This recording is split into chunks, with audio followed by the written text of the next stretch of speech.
ॐ अज्ञानतिमिरन्धस्य ज्ञानञ्जनशलाकया चक्षुरुन्मिलितं येन तस्मै श्रीगुरवे नमः। नमः ॐ विष्णुपदाय कृष्णपृष्ठाय भूतले श्रीमते भक्तिवेदान्त स्वामिनिति नामिने। नमस्ते सारस्वती देवे गौरवाणी प्रचारिणे निर्विशेष शून्यवादी पाश्चात्यदेशतारिणे। श्रीचैतन्यमनोभीष्टं स्थापितं येन भूतले स्वयं रूप कदा मह्यं ददाति स्वपदान्तिकम्। वन्देऽहं श्रीगुरो श्रीयुतापदकमलं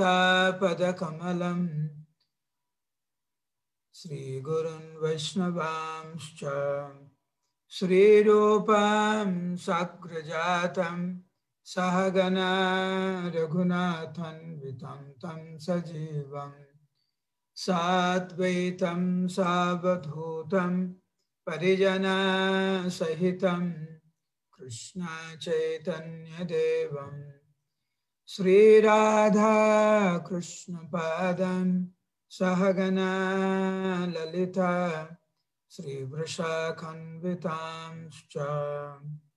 हे कृष्णा करुणा सिन्धो दीनबन्धु जगत्पते गोपेश गोपिका कान्त राधाकान्त नमस्तुते। तप्त काञ्चन गौराङ्गी राधे वृन्दावनेश्वरी वृषभानुसुते देवी प्रणमामि हरिप्रिये। नमो महावदन्याय कृष्ण प्रेम प्रदायते कृष्णाय कृष्ण चैतन्य नमने गौरत्विषे नमः। वञ्चाकल्पतरुभ्यश्च कृपा सिन्धुभ्य एव च पतितानं पावनेभ्यो वैष्णवेभ्यो नमो नमः। जय श्री कृष्ण चैतन्य प्रभु नित्यानंद श्री अद्वैत गदाधर श्रीवासदि गौर भक्तवृंद। हरे कृष्णा कृष्ण कृष्ण हरे हरे, हरे राम राम राम हरे हरे। मूकं करोति वाचालं पंगुं लंघयते गिरिं यत्कृपातमहं वन्दे श्रीगुरुं दिनतारिणं परमानन्दमाधवं श्रीचैतन्य ईश्वरं। नमः ओं विष्णुपदाय कृष्णपृष्ठाय भूतले श्रीमते जयपताका स्वामिनिति नामिने नमाचार्य पादाय निताय कृपा प्रदायिने गौरकथा धामदाय नगर ग्राम तारिणे।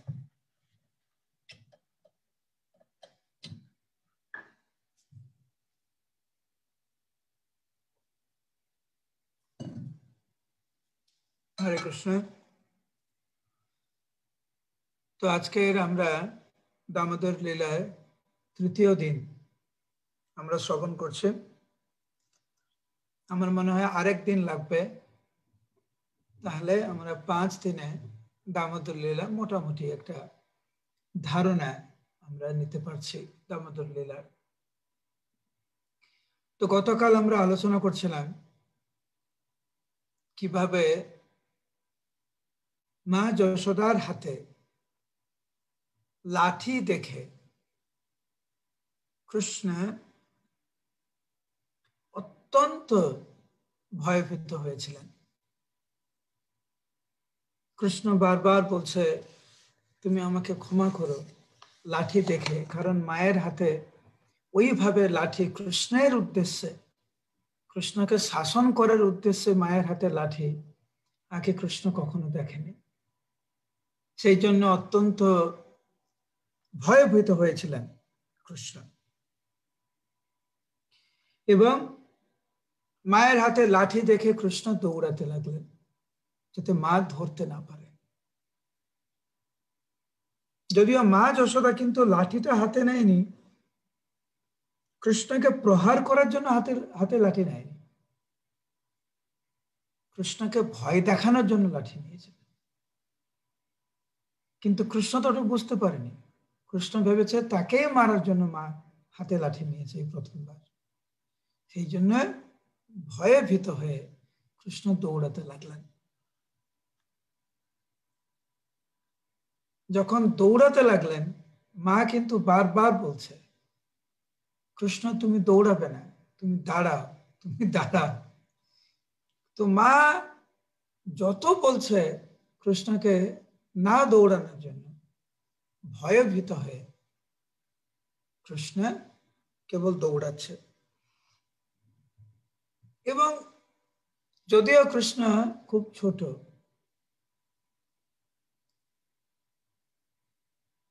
কিন্তু মা যশোদা কোনোভাবেই কৃষ্ণকে ধরে উঠতে পারছে না। মা যশোদার মনে হচ্ছে আমি এই ধরে নিলাম কৃষ্ণকে, কিন্তু মা যশোদা যতই ভাবুক এই ধরে নিলাম, এই ধরে ফেললাম, সব সময় দেখছে এক হাত ধরে। যত চেষ্টা করছে মা যশোদা, তা সত্ত্বেও দেখছে যে এক হাত ধরে, এক হাত ধরে।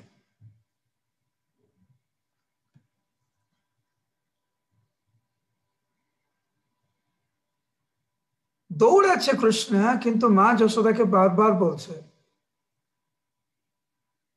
মা তুমি দয়া করে তোমার হাত থেকে ওই লাঠিটা তুমি ফেলে দাও। দৌড়াচ্ছে আর বলছে, দৌড়াচ্ছে আর বলছে, তুমি লাঠিটা ফেলো। মা প্রথমে বলছে তুমি দৌড়াবে না। মা যশোদার এই কথা না শুনে কৃষ্ণ দৌড়াচ্ছে আর বলছে তুমি লাঠিটা ফেলো, তুমি লাঠিটা ফেলো। তখন মা যশোদা বলছে যে তোমার লাঠির যদি এত ভয় থাকে, তাহলে তুমি ঘরের সম্পত্তি এত নষ্ট করলে কেন? তুমি দাঁড়াও।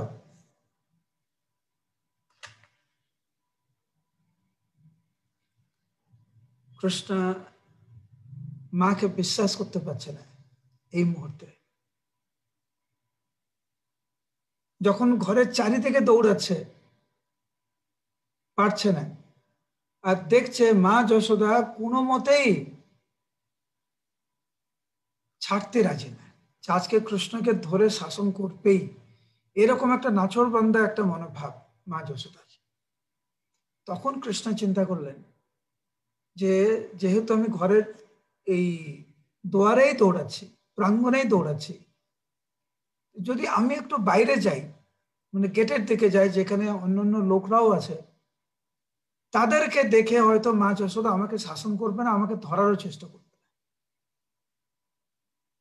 সেই জন্য কৃষ্ণ এরকম চিন্তা করে গেটের দিকে দৌড়ালেন। কিন্তু দেখছেন যে গেটের দিকে দৌড়ালেও মা গেটের দিকেও দৌড়াচ্ছে।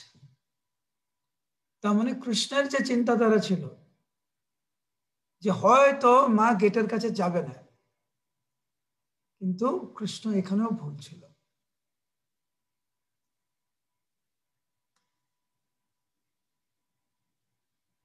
গেটের কাছে গিয়েও যখন দেখছে যে মা যশোদা তখনও দৌড়াচ্ছে, কৃষ্ণ বলছে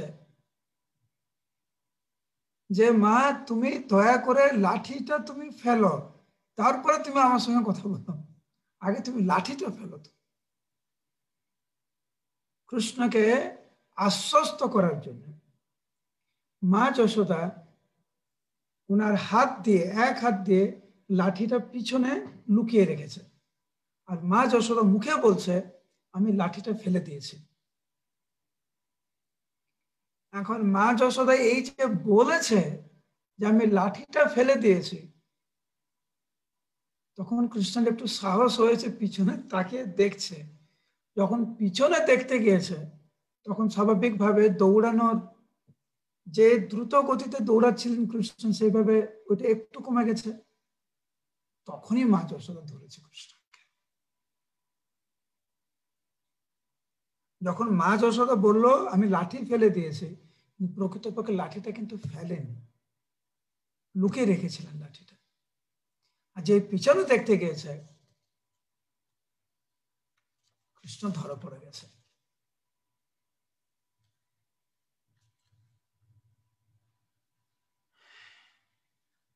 কৃষ্ণ কিন্তু এখনো লাঠিটা দেখেনি, কারণ মা তো লুকিয়ে রেখেছে।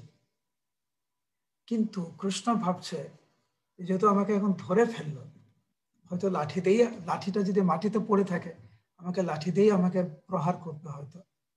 সেই জন্য কৃষ্ণ প্রথমেই মাকে বলছে, তুমি আমাকে দয়া করে লাঠি দিয়ে মারবে না। প্রথমেই এই অনুরোধ কৃষ্ণের, তুমি আমাকে লাঠি দিয়ে তুমি মারবে না।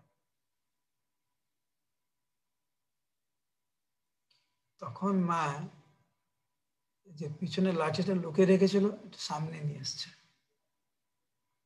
আর লাঠিটা দেখে কৃষ্ণ নিজেকে প্রতারিত ভাবলেন, যে মা আমাকে মিথ্যা কথা বললো। একটু আগে বললো যে আমি লাঠিটা ফেলে দিয়েছি, তাহলে মার দ্বারা নিজেকে প্রতারিত ভাবলো কৃষ্ণ। আর তখন কৃষ্ণ ভাবছে যে মার হাতে লাঠি, এত এখন যদি পাড়া প্রতিবেশীরা চলে আসে, আমার বন্ধু বান্ধবরা চলে আসে, তাদের সামনেও কি কৃষ্ণ আমাকে তাদের সামনেও কি মা আমাকে লাঠি দিয়ে মারবে? বারবার কৃষ্ণ মাকে বলছে তুমি দয়া করে লাঠিটা ফেলে দাও। এবং যখন দেখছে মা লাঠি ফেলছে না, তখন কৃষ্ণ আর কোনো উপায় না দেখে জোরে জোরে কৃষ্ণ ক্রন্দন করতে লাগলেন। মা যশোদা ভাবছে যে কৃষ্ণের এই ক্রন্দন হয়তো ওর কোনো জাদু, ওর কোনো নাটক। মা যশোদা ভাবছে। অন্যান্য সময় যখন কৃষ্ণ ক্রন্দন করতেন, তখন মা যশোদা কৃষ্ণের সেই অশ্রু মুছে দিতেন।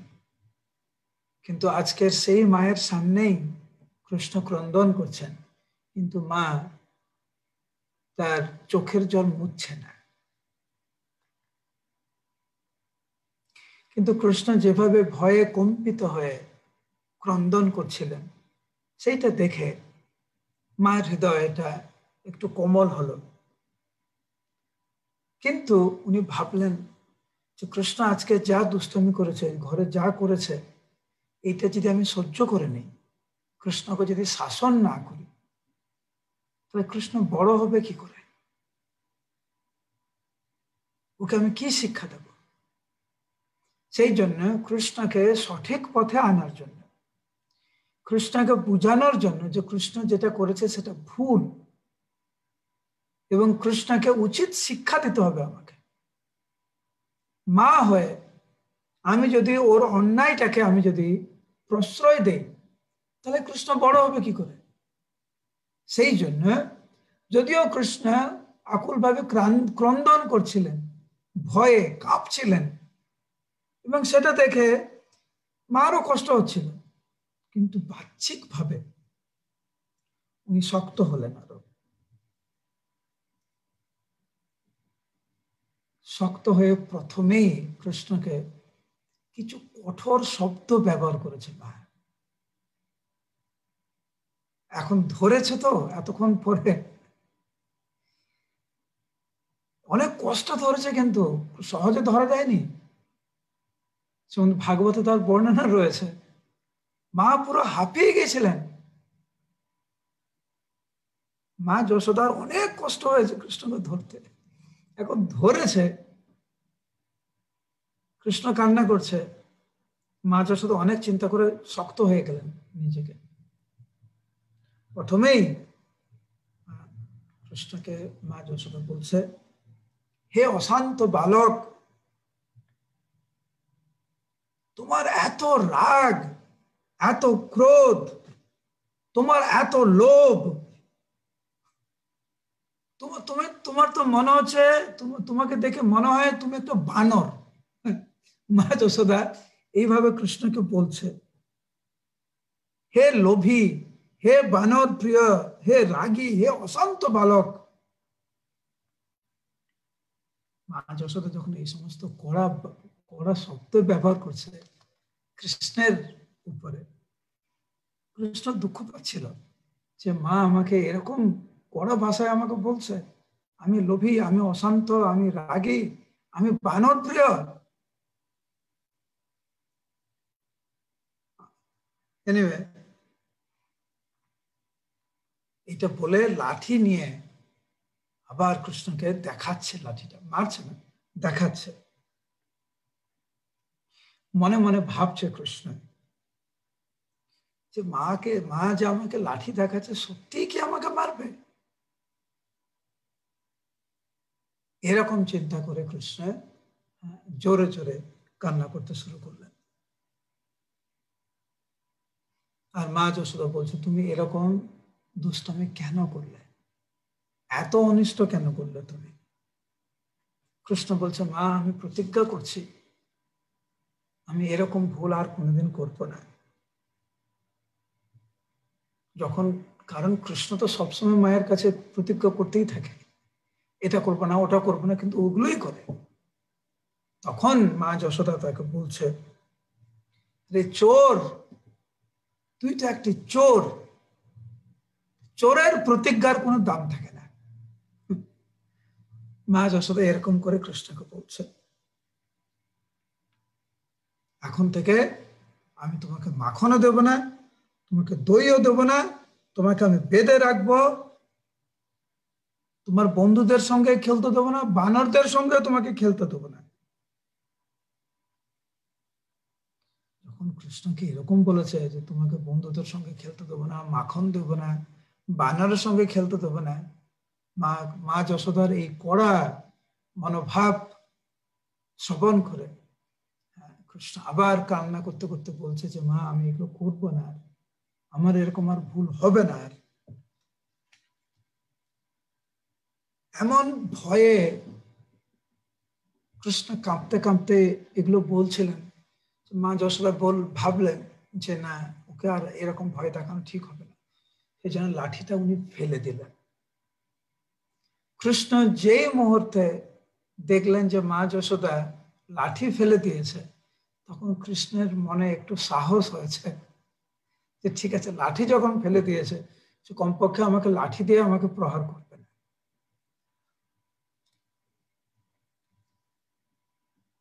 এবারে মা যশোদা কৃষ্ণকে জিজ্ঞাসা করছে,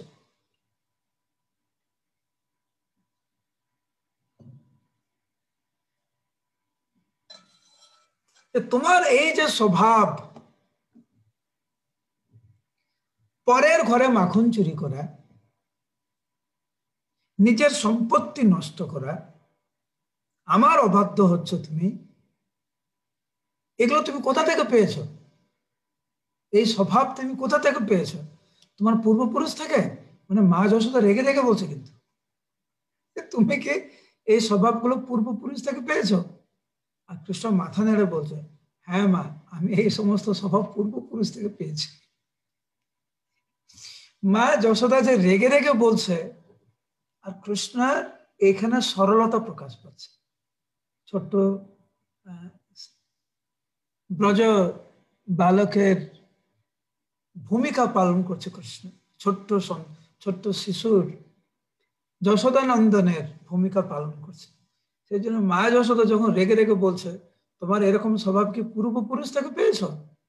আর কৃষ্ণ তখন বলছে, হ্যাঁ হ্যাঁ, আমি পূর্বপুরুষ থেকে পেয়েছি, এটা আমার কোনো দোষ নেই, এটা পূর্বপুরুষের দোষ। এইটাই হচ্ছে কৃষ্ণের মনোভাব, যে এটা হচ্ছে পূর্বপুরুষের দোষ। তখন মা যশোদা আবার রেগে গেছে, যে তুমি এত মিথ্যা কথা বলো, এগুলো কোথা থেকে শিখেছ? এগুলো পূর্বপুরুষের থেকে শিখেছ? আর কৃষ্ণ বলছে, হ্যাঁ মা, এগুলো আমি পূর্বপুরুষের থেকে শিখেছি, মিথ্যা কথা বলো আমি পূর্বপুরুষের থেকে শিখেছি। তখন মা যশোদা তখন বলছে যে এই এতগুলো মাখনের মটকা ভাঙলো কে? কে ভেঙেছে এগুলো বলো। তখন কৃষ্ণ খুব শান্ত মনে বলছে, কান্না করছে কিন্তু এখনো কিন্তু ঠপ ঠপ করে জল পড়ছে চোখ থেকে। কৃষ্ণ বলছে, দেখো মা, এর পিছনে দুটো কারণ। কে যে করিয়েছে এর পিছনে দুটো কারণ। একটি, তুমি তো জানো মা, ভগবানের ইচ্ছা ছাড়া কিছু হয় না। তো ভগবানের ইচ্ছা ছাড়া এগুলো হয়। আর দ্বিতীয়ত হচ্ছে মা, তোমারও তো একটু কর্মফল রয়েছে। তো এই একটি হচ্ছে ভগবানের ইচ্ছা, আর দ্বিতীয়ত হচ্ছে তোমার কর্মফল। এখানে আমার কোনো ভূমিকাই নেই। তুমি নিজেই বললে স্বভাব, আমি স্বীকারও করলাম যে এই স্বভাবগুলো আমার পূর্বপুরুষের স্বভাব। মিথ্যে কথা বলো, পূর্বপুরুষের স্বভাব। তুমি বলছো মটকাগুলো কে ভেঙেছে, তুমি, আমি তো তোমাদের থেকে শিখেছি মা, যে ভগবানের ইচ্ছা ছাড়া কিছু হয় না, আর এটা কর্মফল। তুমি তো সব জানো, তবু আমাকে জিজ্ঞাসা করছো। সত্যিকারের মা, এটা ভগবানের ইচ্ছা আর কর্মফল। তখন মা যশোদা জিজ্ঞাসা করছে যে এই সমস্ত বানরদেরকে কে মাখন খাওয়াচ্ছিল? কারণ মনে আছে আমরা কালকে আলোচনা করছিলাম যে মা যশোদা কিন্তু বাইরে দূর থেকে সব দেখছিল কি করে সমস্ত বানরেরা সারিবদ্ধভাবে খুব সুন্দর করে বসে কৃষ্ণের হাত থেকে মাখন খাচ্ছে। তো এইবারে মা যশোদা জিজ্ঞাসা করছে যে বানরদেরকে মাখন খাওয়াচ্ছিল কে? কৃষ্ণ বলছে, হে মা, যে বানরদেরকে সৃষ্টি করেছে সেই বানরদেরকে খাওয়াচ্ছিল, সৃষ্টিকর্তা খাওয়াচ্ছিল, সেখানে আমার কোনো ভূমিকা নেই। এইবারে মা যশোদা বলছে, তুমি যে মাখনগুলো খেয়েছো, তুমি কি জানো সেগুলো এখনো ভগবানকে নিবেদন করা হয়নি। আর তুমি ভগবানকে নিবেদন না করে তুমি তো খেয়েছো, নষ্ট করেছো। কৃষ্ণ মাথা নিচু করে, মাথা হেট করে মাটির দিকে শুধু তাকিয়ে আছে। এবারে কৃষ্ণকে মা বলছে যে দেখো কৃষ্ণ, তুমি দয়া করে আর মিথ্যা কথা বলো না, তুমি সত্যিকারের বলো আসল ঘটনাটা কি। তো যখন মা যশোদা একটু শান্ত হয়েছে, অল্প শান্ত হয়ে যখন জিজ্ঞাসা করছে আসল ঘটনাটা বলতে, তখন কৃষ্ণ আসল ঘটনাটা বলতে শুরু করে প্রকৃতপক্ষে কি হয়েছে। তো প্রথমটা কি হলো? প্রথমটা হচ্ছে, মনে আছে, প্রথমটা হচ্ছে কৃষ্ণ পাথর দিয়ে ওই মাখনের মটকাটা ভেঙেছে প্রথমটা। তো মা যশোদার প্রশ্ন হচ্ছে আসল কথা বলতে কি হয়েছে। এর উত্তরে কৃষ্ণ বলছে যে দেখো মা, তুমি যে প্রথম মাখনের মটকার কথা বলছো, এটা অ্যাকচুয়ালি আমি ভাঙিনি, এটা তুমি ভেঙেছ। কিন্তু যেহেতু তোমার মনটা ছিল দুধের উপরে, দুধ উতলে পড়ছিল, সেই জন্য তুমি বুঝতে পারোনি। কিন্তু আমি তখন বসেছিলাম, আমি দেখেছি। এখানে দুটি বিবরণ পাওয়া যায়।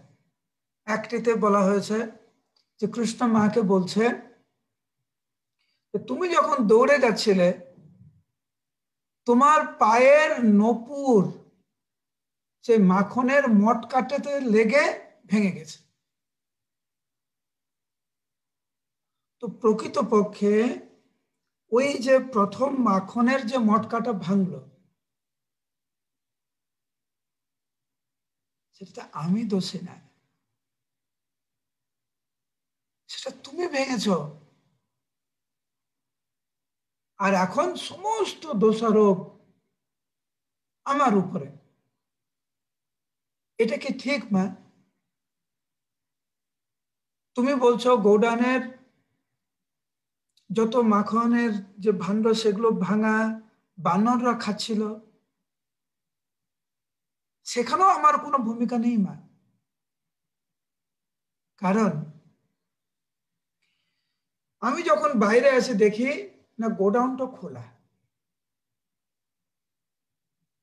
আর দেখছি সমস্ত বানররা ওখানে এসেছে। আমি বানরদেরকে তাড়াতে গিয়েছি, শুধু আমি বানরদেরকে বলছি তোমরা এইভাবে করতে পারো না। আমি যখন বানরদেরকে যখন তাড়াতে যাই তখন তুমি ওখানে আসো লাঠি নিয়ে। তোমার লাঠি দেখে আমি ভয়ে ভীত হয়ে আমি দৌড়াতে শুরু করি। সেখানে আমার কি দোষ? সেখানে তো আমার কোনো দোষ নেই। মা যশোদা কৃষ্ণের এই বাক চতুরতা শ্রবণ করে মা যশোদা ভাবছে, এ যখন বড় হবে এ তো বড় বড় রাজা মহারাজদের উপদেশও দিতে পারে, তাদের উপদেশটা হতে পারে এই কৃষ্ণ।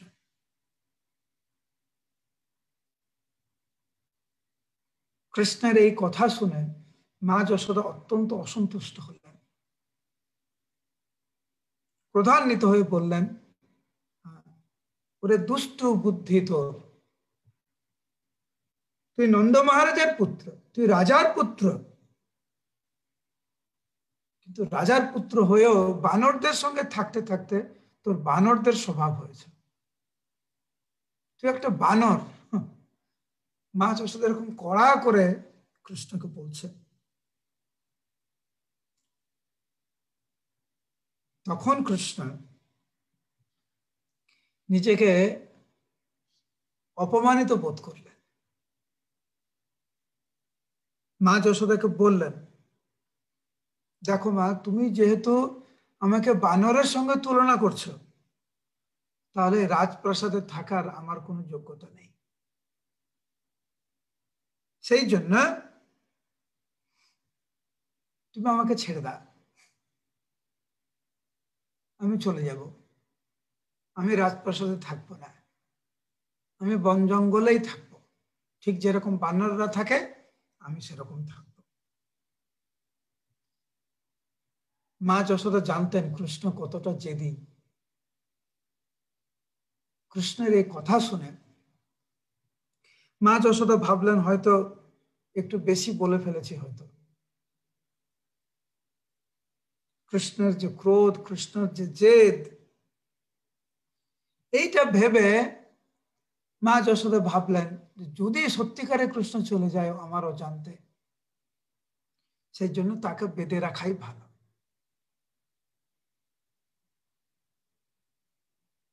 আর কৃষ্ণকে বললেন, তোমাকে আমি বেঁধে রাখবো। আমি যেই মুহূর্তে কৃষ্ণ শ্রবণ করলেন যে মা যশোদা তাকে বেঁধে রাখার কথা ভাবছে, তখন কৃষ্ণ জোরে জোরে বলরামকে এবং রোহিণী মাতাকে ডাকতে লাগলেন।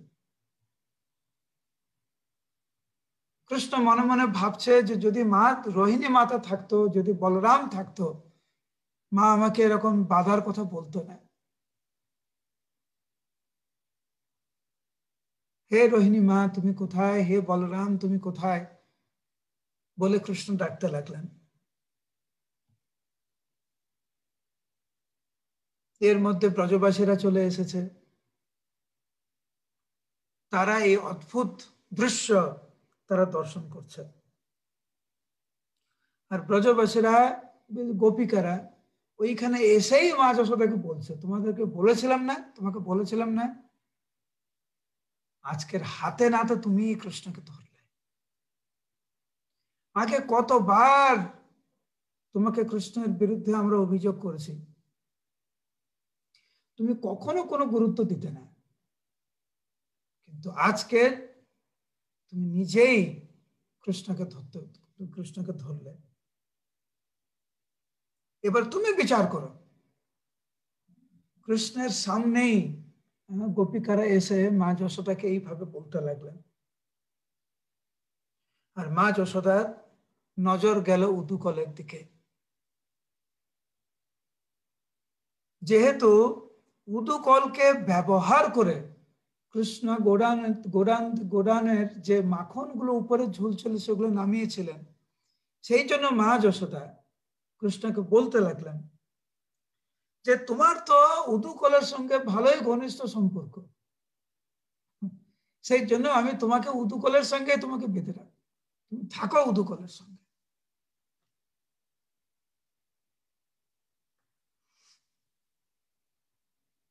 কৃষ্ণ মনে মনে ভাবছে যে মা যশোদা আমাকে একটু ভয় করছে না, আমি যে ভগবান, মৃত্যু যে আমাকে ভয় পায় সেখানে মা যশোদার একটু ভয় নেই, কিন্তু আমাকে শাসন করছে এইভাবে।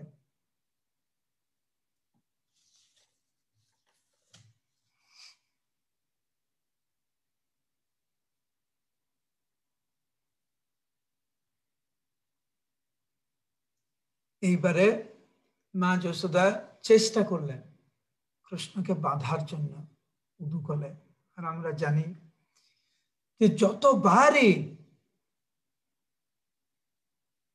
কৃষ্ণকে বাঁধার চেষ্টা করেন মা যশোদা, ততবারই 2 আঙুল ছোট পড়ে সেই দড়িটি,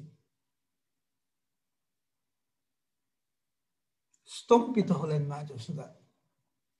প্রত্যেকটা দিনই কৃষ্ণের উদরে মা যশোদা অনেক কিছু বাঁধেন, কিন্তু আজকে শত চেষ্টা করেও মা যশোদা কৃষ্ণকে বাঁধতে পারছেন না। মা যশোদা একটু বিচলিত হলেন। সেই জন্য কৃষ্ণ যাতে পালিয়ে না যায়, কারণ কৃষ্ণ বলছে আমি বনে চলে যাব, সেই জন্য ব্রজবাসীদেরকে বললেন তোমাদের গৃহ থেকে তোমরা দড়ি নিয়ে আসো। কৌতূহলের ছলে ব্রজবাসীরা, গোপিকারা, তারা মা যশোদাকে নিজের গৃহের দড়ি এনে দিলেন। একজন ব্রজগোপিকা বলছেন, বয়স্ক, যে আমি তো দেখছিলাম কালকেই তুমি কৃষ্ণের কোমরে একটি সোনার চেন তুমি বাঁধছিলে, আজকের বাঁধতে পারছো না, কিন্তু তুমি এই প্রয়াস ছাড়বে না, তুমি চেষ্টা করে যাও।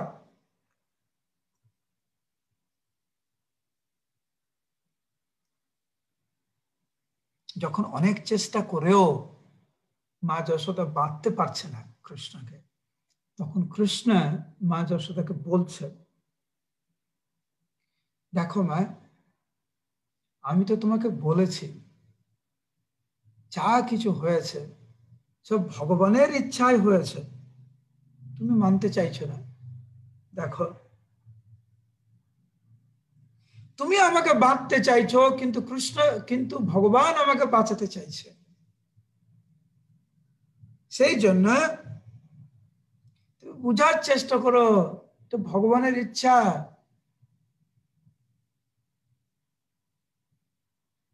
ভগবান আমাকে বাঁচাতে চাইছে। তখন মা যশোদা বলছে, কৃষ্ণ তুমি এত বোকা, তুমি কি জানো না যে আমি তোমার কে? আমি তোমাকে বাঁধবই।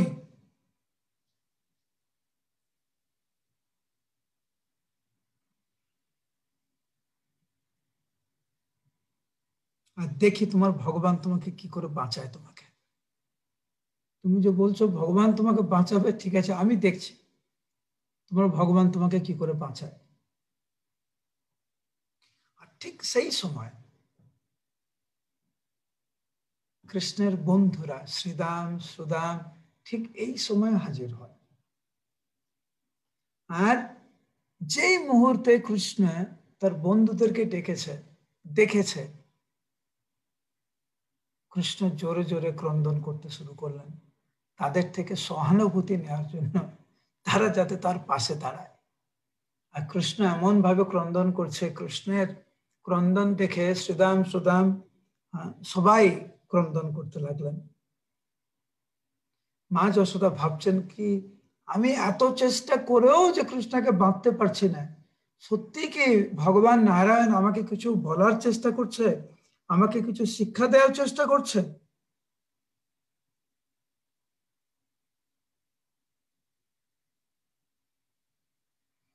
নিরুৎসাহিত না হয়ে ভগবান কৃষ্ণকে বাধার জন্য আপ্রাণ চেষ্টা করে যেতে লাগলেন মা যশোদা। শ্রীমদ্ ভাগবতের বর্ণনায় যে মা যশোদার এই অক্লান্ত পরিশ্রম দেখে,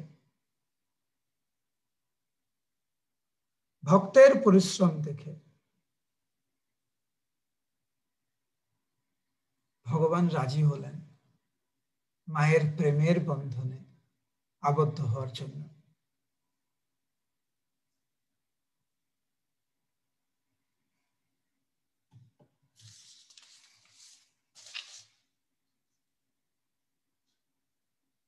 যখন কৃষ্ণকে যখন মা যশোদা যখন বাঁধলেন,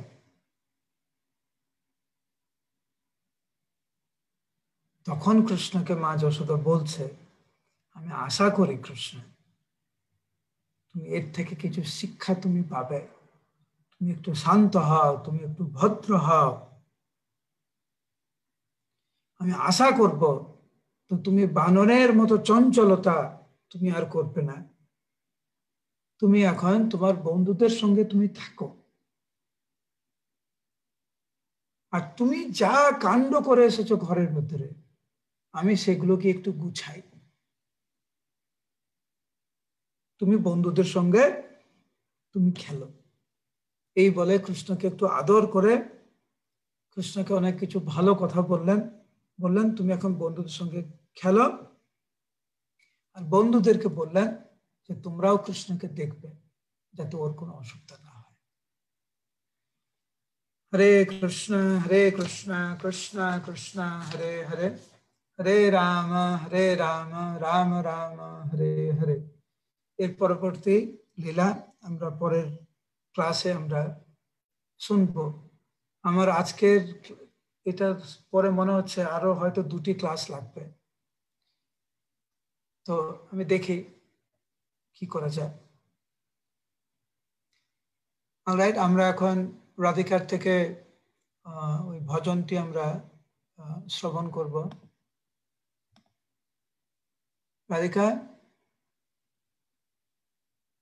আনমিউট করো। হরে কৃষ্ণ প্রভু। হরে কৃষ্ণ। ওকে, আমরা রেডি।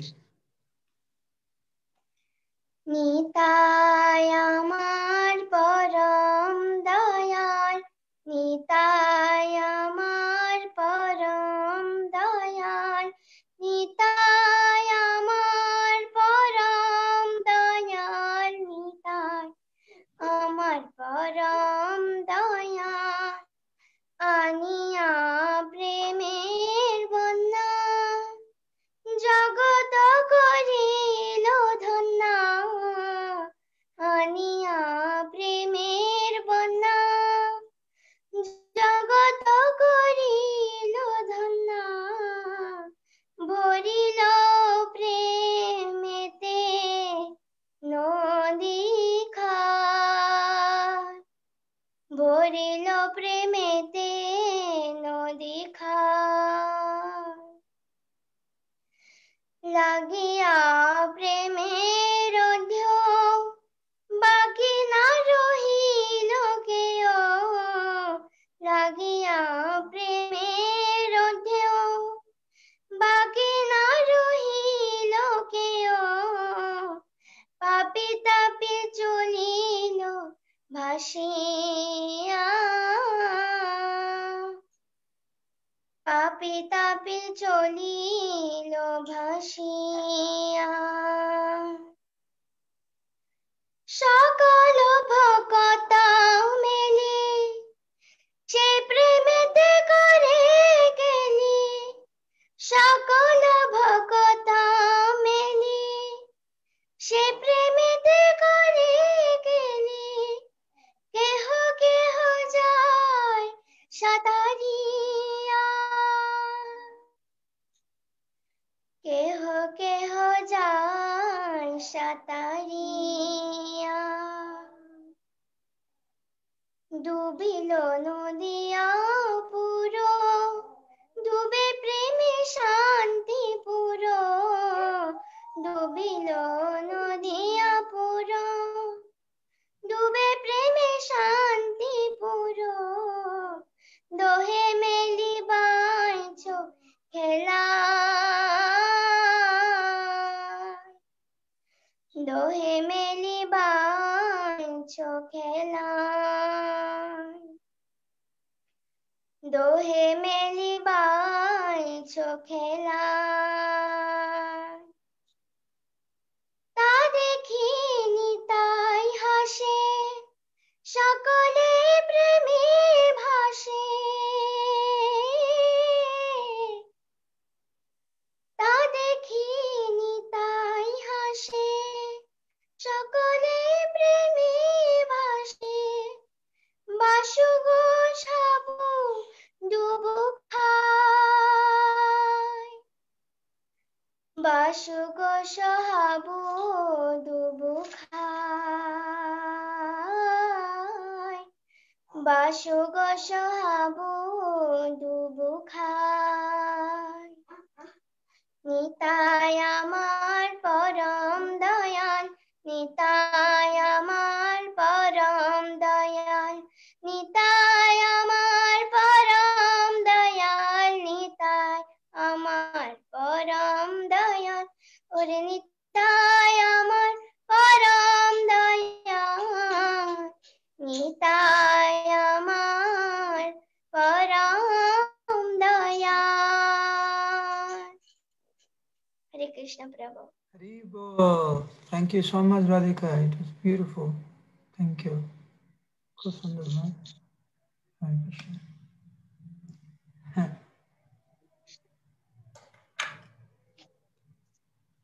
বাসু ঘোষ ঠাকুর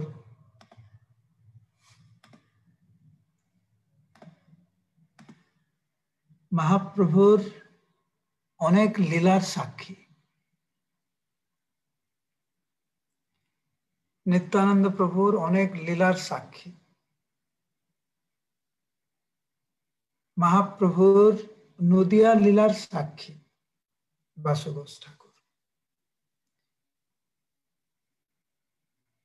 বেশ কিছু পুরী লীলার সাক্ষী, নীলাচল লীলার সাক্ষী। বাসু ঘোষ ঠাকুর কিছু কিছু লীলা প্রকাশ করেছেন ওনার এই অপূর্ব ভজনের মাধ্যমে, যেটা চৈতন্য চরিতামৃত, চৈতন্য ভাগবত, চৈতন্য মঙ্গলে পাওয়া যায় না। বিশেষ করে শ্রীমান মহাপ্রভুর যে সন্ন্যাস গ্রহণ এবং নদিয়াবাসীর যে দুরবস্থা, সেটা বাসু ঘোষ ঠাকুর ওনার ভজনের মাধ্যম দিয়ে উনি প্রকাশ করেছেন।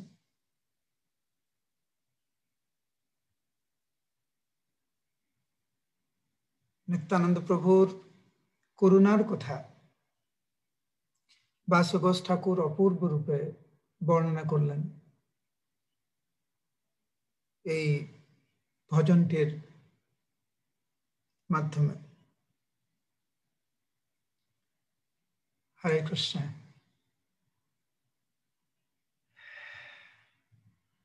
আপনারা জানেন আমাদের একাচক্রে খুব সুন্দর একটি মন্দির রয়েছে আমাদের ইসকনের।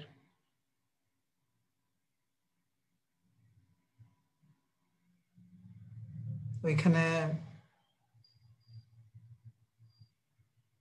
সুন্দর প্রকল্প নেওয়া হয়েছে গুরু মহারাজের ইচ্ছা অনুসারে।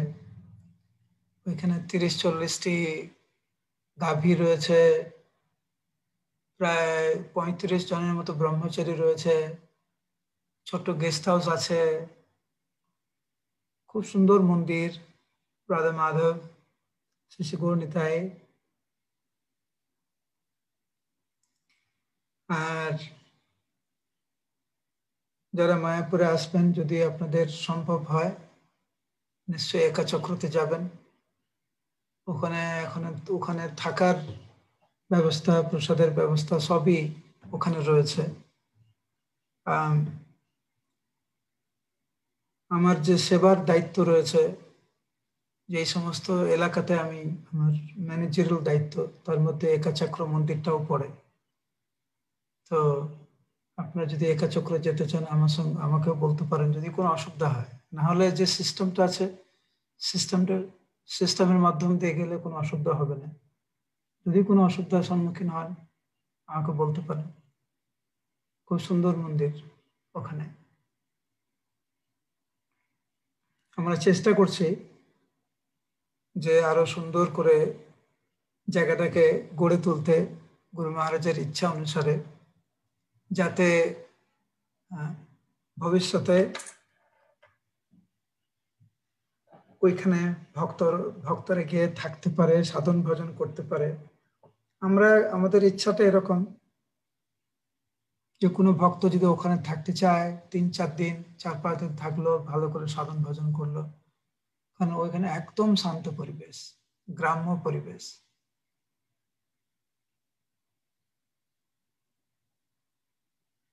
ওইখানে একাচক্র ধামে নিত্যানন্দ প্রভুর যে সমস্ত লীলা স্থানগুলি রয়েছে এখনো ওই রকমই রাখা।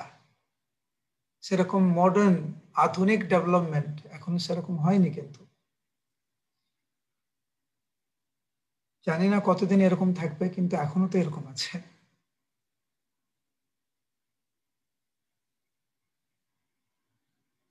বাঁকারায় রয়েছে যে বিগ্রহে নিত্যানন্দ প্রভু ওনার লীলা সম্বরণ করেছিলেন। যাই হোক, মায়াপুরে যদি আসেন, সুযোগ পান, অবশ্যই যাবেন একাচক্রতে। বেশি দূর না, গাড়িতে করে 3.5 ঘন্টা 4 ঘন্টা লাগে মায়াপুর থেকে যেতে। এই সমস্ত লীলাভূমি দর্শন করা, এই সমস্ত লীলাভূমির সম্বন্ধে শ্রবণ করা, এটাই আমাদের আচার্যগণের ইচ্ছা। গৌর আমার যেসব স্থান করিল ভ্রমণ রঙ্গে, সেসব স্থান হেরিব আমি প্রণয়ী ভকত সঙ্গে।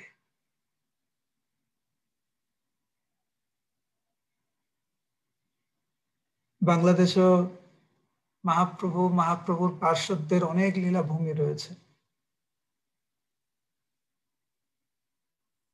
আমাদের পশ্চিমবাংলা, উড়িষ্যা, বিহার, দক্ষিণ ভারত, সারা ভারতবর্ষে মহাপ্রভুর অনেক লীলাভূমি রয়েছে।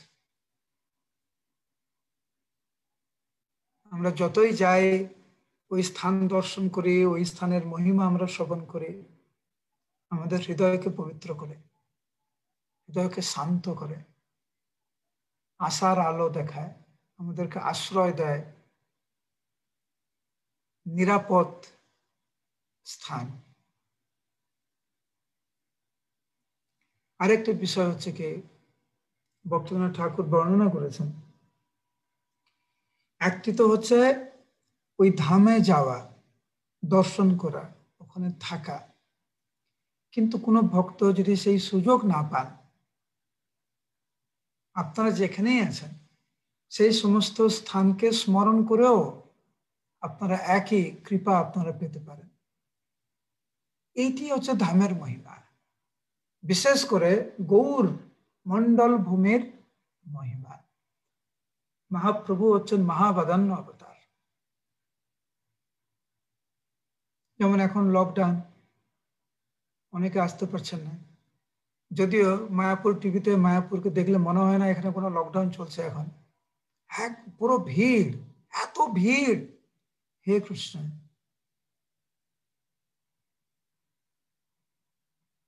কিন্তু বাইরে থেকে অনেকে আসতে পারছেন না।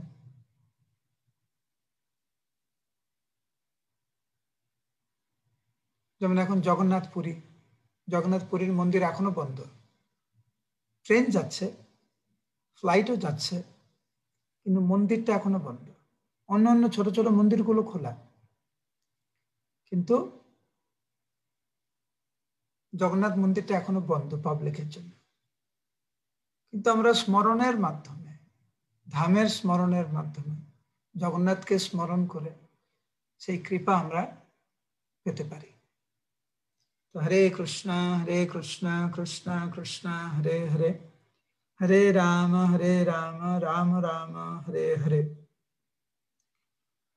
তো আপনাদের যদি অসুবিধা না থাকে, আমি ভাবছিলাম কালকের ক্লাসটা একটু বন্ধ রাখতে, কারণ কালকের আমার আরেকটি অনুষ্ঠান রয়েছে, এক জায়গায় যেতে হবে আমাকে, মানে মায়াপুরে আর কি, মায়াপুরে আরেকটা জায়গায় যেতে হবে একটা অনুষ্ঠানে। সেই জন্য আমার মনে হয় না আমি আগামীকাল ক্লাসটি করতে পারবো।